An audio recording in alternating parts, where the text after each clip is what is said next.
એ ભારત ખંડની અંદર રાજસ્થાન અને ગુજરાતની જે ધરતી છે, અનેક સંતો થયા છે, અનેક ભક્તો થયા છે, સુરવીર થયા છે. અને એટલે તો કીધું છે કે જતી સતી અને સુરા ભગત એ ધરતીના ટકાવન હાર, પણ નવ ગાયા નવ સાંભળ્યા એના એળે ગયા અવતાર. અનેક સંતો થયા છે. રાજસ્થાનની ધરતીમાં મીરાબાઈ થયા છે, રૂપાદે માલદે થયા છે. પણ આપણે તો એવા જોગીની વાત કરવી છે કે જેણે અનેકનો ઉદ્ધાર કર્યો છે, અનેકના જીવનને તાર્યા છે. એવું રાજસ્થાનની ધરતીમાં એક રબારીનો દીકરો, ગામનું નામ છે લુણાવાસ અને જિલ્લા જોધપુર. એ જોધપુર જિલ્લાનું લુણાવાસ ગામમાં રબારીનો દીકરો ઘેટાને બકરા ચારે છે. પણ ઘેટા અને બકરા ચારતા ચારતા જંગલમાં એક શિવનું મંદિર જોયું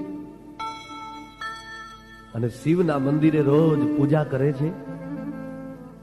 અભણ માણસ પણ એની ભાવના કેટલી! મહેશ કંઠ મુંડ માલ ડેરુ બાજ ડમરુ ભુજંગ કંઠ રુદ્ર ભાલ દેવ તુંડ ગંબરમ ભજુ હમેશ ભોળાનાથ ઓમ શિવ શંકરમ.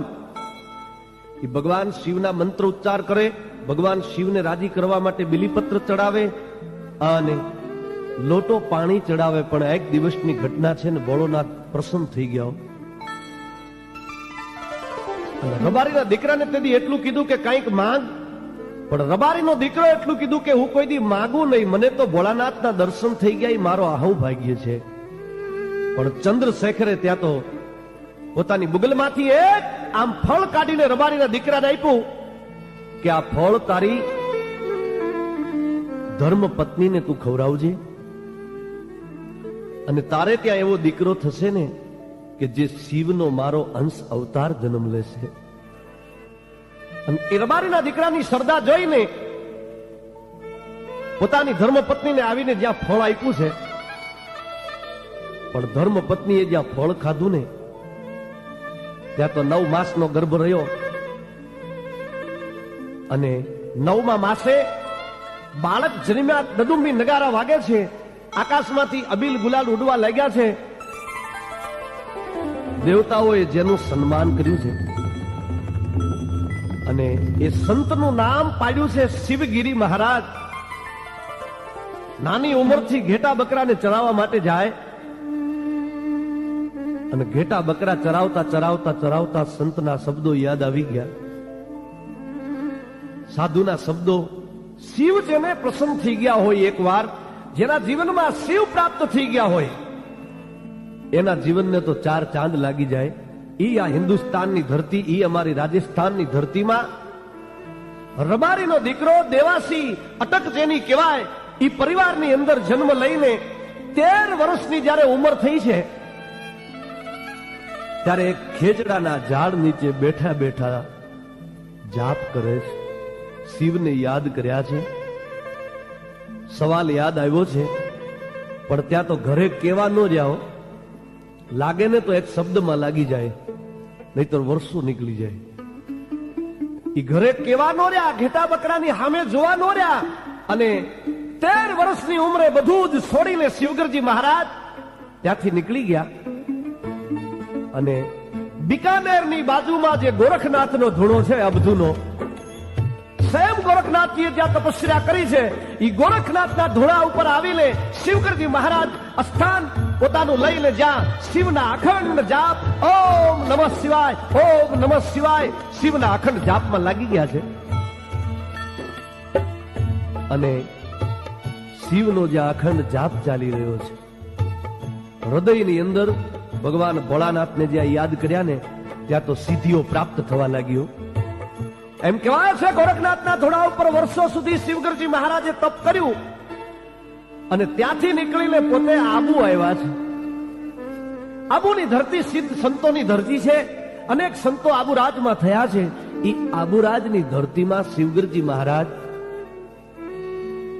એક જગ્યાએ સ્થાન લઈને, જેને ભુરિયા બાબાની ધૂણી કહેવામાં આવે છે, એ ભોરિયા બાબાની ધૂણી ઉપર કેટલાય વર્ષો સુધી અખંડ તપ કરીને અનેક સિદ્ધિઓને પ્રાપ્ત કરી છે. પછી તો જોત જોતાની અંદર બાપુનો પ્રચાર થવા લાગ્યો છે, માણસોને પરચા આપવા લાગ્યા છે. પાલનપુર તાલુકાનું જે ઇકબાલ ગઢ કહેવાય, એ ઇકબાલ ગઢના એક અગ્રવાલ શ્રીમંત પણ દુઃખમાં હારી ગયા. સંતનું શરણું લેને તો માણસના દુઃખ ટળી જાય, સાધુનું શરણું લેને તો માણસના દુઃખ ટળી જાય. એ સંતને ગોતતા ગોતતા ગોતતા જે આબુમાં આવ્યા છે, અને આબુની ધરતીમાં આવીને ભૂરિયા બાવાના ધૂણા ઉપર જ્યાં આમ જોયું ને, ત્યાં તો આહા, જેની નલાડમાંથી સૂર્યનું જેમ ત્રિપુંડ નીકળતું હોય એમ શિવગરજી મહારાજનું લલાટ આમ સૂર્યના ઢોળ ચમકી રહ્યું છે. ત્રિપુંડ તાણેલું છે, લંગોટી ભગરી શોભી રહી છે, અને શ્રીમંત પગમાં લાકડી પડે એમ પડી ગયો. બાપુ, ઘણા સમયથી હું સંતોને ગોતવા માટે નીકળ્યો છું. બાપુ, મારો ઉદ્ધાર કરો. અને શિવગરજી મહારાજે આંખ ખોલીને માથે જ્યાં પોતાનો હસ્ત પધરાવ્યો, એ શ્રીમંતના ઉપર જ્યાં સિદ્ધ સંતે સિદ્ધિઓ પ્રાપ્ત કરીને જ્યારે હાથ મૂક્યો ને, ત્યાં તો એના એક એક રૂવાડાની અંદર કહેવાય છે કે નૂર પ્રગટ થવા લાગ્યું.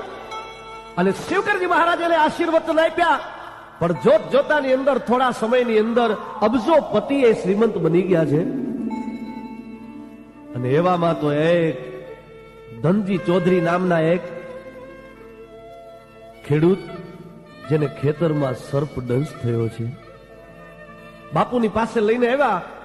બાપુએ જ્યાં હાથ મૂક્યો ને, ત્યાં ધનજી ચૌધરીનો સર્પ ઉતરી ગયો, એમને બચાવ્યા.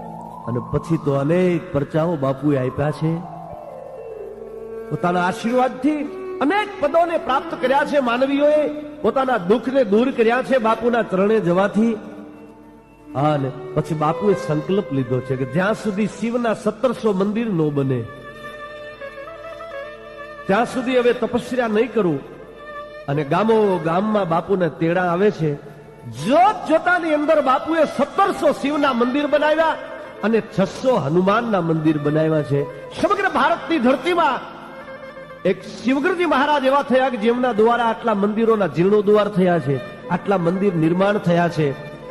અને વર્ષો પછી કપાસિયા ધામમાં ધૂણો નાખ્યો છે, અબાળામાં ધૂણો નાખ્યો છે. ડુંગરે ડુંગરે ડુંગરે જ્યાં જ્યાં બાપુ બેસે ને, ત્યાં પોતાના ધૂણા નાખ્યા. એ ધૂણા આજ પૂજાતા હોય. એ ધૂણા ઉપર માણસ એક અગરબત્તી કરે ને તો એના કામ થઈ જતા હોય. એ કેવી તપસ્યા કરીએ છે. અને એટલે કીધું છે કે સંત ન હોત સંસાર મેં તો જલજાત બ્રહ્માંડ. એવા સંતો જ્યારે આ ભારત વર્ષની ધરતીમાં હજી પણ છે, એ સંતોના લીધે આ દેશની રક્ષા, વિશ્વનું રક્ષણ થઈ રહ્યું છે. અને સમય જતા બાપુએ સમાધિ લીધી. કપાસિયા ધામની અંદર સમાધિ લીધી. ત્યાં જવા માટે રોડ નહોતો, પહાડની અંદર સમાધિ લીધી.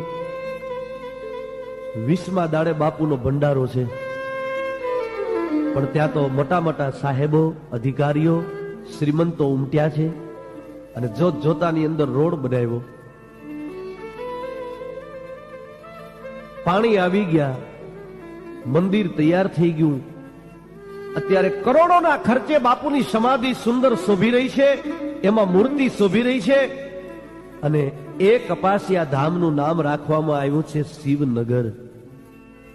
અને આજ એ સમાધિએ દર આસોવદ 11ના દિવસે મહાન મેળો ભરાય છે. એ મેળાની અંદર અનેક સિદ્ધ સંતો આજ પણ આવે છે. તો એ શિવગીરી બાપુ કે જેણે અનેકનો ઉદ્ધાર કર્યો છે, એની સમાધિના આપણે ગુણ ગાયા છે.